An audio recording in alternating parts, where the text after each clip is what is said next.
1. Bang. Willow crumples onto the flagstones. I can see her arm laid about above her head, the gray linen sleeve slowly dyeing red with blood. She decided not to jump. I'm not surprised. She was always skittish, hesitant. She didn't have what it takes. Not like me. 2. No bang, instead a strange, visceral scream, involuntary. Aspen jumped. Again, I could have predicted this. She was Oak's deputy and she'd done most of the legwork for our plan, mapping routes, figuring out where we could tunnel, where we could climb, and where we could run. It was Aspen who constantly reminded us that this was the likely outcome of the plan. It might work, she said, leaning over the small table where we were all crowded on top of each other, sipping weak coffee. We could go down in history as the liberators of our people, but it's not likely. Her face hardened ferociously. More likely than not, we'll spend a week in prison while the country takes bets on which of us will be brave enough to leap from the peak and which of us won't. Willow whimpered when Aspen said it. 3. Bang. Lyndon didn't jump. I am surprised now.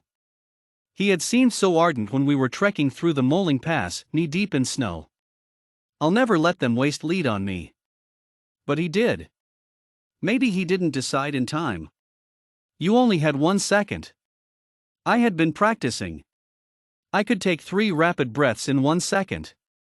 1 to steel myself for what I was about to do, 1 to fuel my muscles to jump, 1 to make sure I was gone before they fired. 4. No bang. Elm had jumped. All the bookies knew she would. Besides Oak, she was the one among us most favored to leap. Our faces spread over the centerfold of the newspaper in 2 even rows, 5 on top, 5 on the bottom. Our names, ages, hometowns, what we were arrested with, all information used by gamblers to inform their guesses about our fate. Elm's scream was deep, distorting as she fell further. I listen for as long as I can, but then. 5. No bang. Oak. Our leader. The shame if he hadn't jumped would have been unbearable for his family. People who lead rebellions but don't jump are never spoken of, their families considered cursed. They're pushed to the edges of their villages and forced to live off of the pity of old women. I know Aspen and Oak told us again and again that we were likely to get caught, and that we weren't likely to succeed, but Oak assured us that it was the duty of our people to try to overthrow the Helvarians, that we must ensure they never sleep peacefully for fear we might come in the night and slit their throats. We were a morality tale Helvarian mothers told their children to get them to behave. Listen to your mother, for the Dendronians will come for you in the night. Put that down now, or I'll send you to the Dendronians. And Oak said, maybe this time it will work. I don't hear Oak hit the bottom. You can never hear them hit the bottom, it's too far away. At some point the scream just fades. That's how the myth started among my people that revolutionaries who stay true fly, that they leap from the peak and fly away into glory. A memory hits me hard, so strange for this to come to me now. I was 6 or 7, playing in the woods with my friend Juniper. They don't really fly, you know. The bottom is just too far away for us to hear them hit. He was sneering at me. That's not true. They do fly. My daddy flew. Well, my uncle met somebody on the cleanup crew. He said they rappel down the side of the peak and remove stuff from the bodies like gold teeth, valuable hair, that kind of thing. You're a liar. I yelled, throwing a pebble at him. Then how come no one ever sees them fly away into glory? Wouldn't we see them flying up into the air? I ran to my mother in hysterics. You told me Daddy flew. You said he was a hero. Juniper told me they just smash on the rocks. I wept so hard I couldn't breathe. Don't listen to Juniper, my sweet. He's a silly boy. Come here. She pulled me to her lap and brought my head to her chest. She rubbed her hand up and down my back before stopping abruptly, patting my shoulder blades, making a confused face. She pulled my tunic back and peeked down the collar. What are these? She patted the space on my back between my arms once again. I tried to turn my face around, this way and that, to look at my own back. What, Mom? What is it? I started to frantically whack beneath my neck. Wing buds. I can feel them here. If the time comes and you're very brave, your wings will pop out of here, and you'll fly right to your daddy. Do you mean it, Mommy? I do. Later on I realized, with a laugh, that she was just touching my shoulder blades, nothing more. Sometimes, when we were teenagers, my friends and I would debate whether we'd teach our children about the wings or whether we'd be cool and skeptical forever. What hung in the air like a toxic cloud in those conversations was whether we'd ever get to have children. Would we survive the Helverians coming to the village every spring to decide who would come with them to work as servants, slaves? Would they find us hidden in old logs and briar bushes, where hopeful parents would sometimes hide their children from the Helverians, usually in vain? Would we die in a rebellion? Or would we survive in place until we were 25, just to watch the Helverians come for our friends, children, grandchildren, year after year? The blood flowing from Aspen and Linden is making its way down the line now. It will be at my feet soon. 6. Bang. Ash. She didn't jump. What had the bookies bet on her? My time is coming so soon. What will I think about when I plunge to the ground? Maybe I'll imagine my mother, or meeting my father. I will be happy if the last thing I see is my father's face smiling at me. I'm so proud of you. But now I'm imagining my first and only kiss.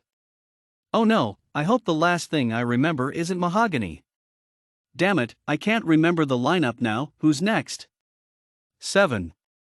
No bang, heaving scream. Who was 7?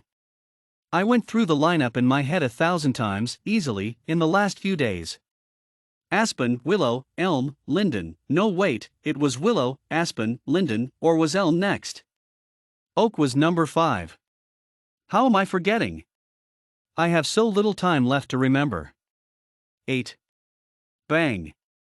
I can see his torso hit the ground in my peripheral vision. Alder.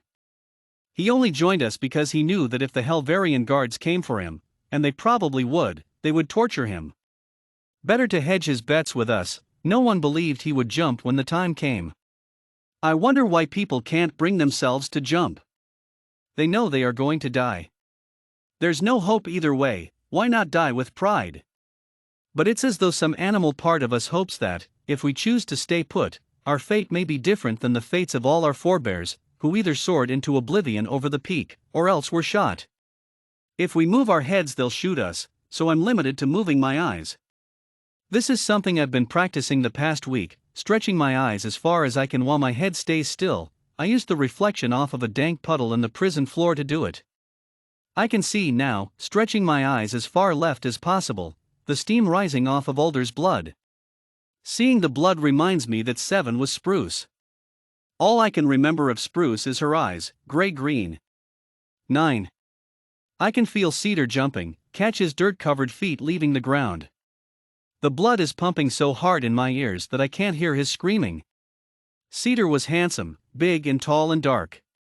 Sometimes at night, when we were sharing some of the 4 blankets we had between the 10 of us, I'd curl up next to Cedar and imagine I wasn't on my way to Allhaven to try to overthrow the Helverian government, assassinate the magistrate, shoot the guards and kidnap the children of the senators until they met our demands. I'd imagine that we were 2 lovers laying in bed together, sleeping in after a long night, legs entwined, perfectly at peace. 10. It comes so quickly for me I almost miss my chance. The old priest that the Helverians had sent in to try to get us to confess and recant told us the 10 seconds would feel like an eternity, something about the brain drawing out time, like in dreams. Fractal divisions. Distortion of senses. The psychology of it. He told us it would be agony, that we'd defecate ourselves or collapse weeping and disgrace ourselves, but we knew that nothing is more disgraceful for a Dendronian than capitulation. And so we all remained silent until he sprinkled us with driftwood ash and wished us a pleasant journey into the underworld.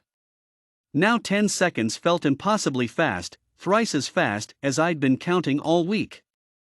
I take the biggest breath I can muster. My brain sends the signal to my feet to jump, a burst of power from my heels to the balls of my feet, up to my knees. My thighs plunge down for leverage and the momentum is back down to the balls of my feet again, pushing back up, and off I fly.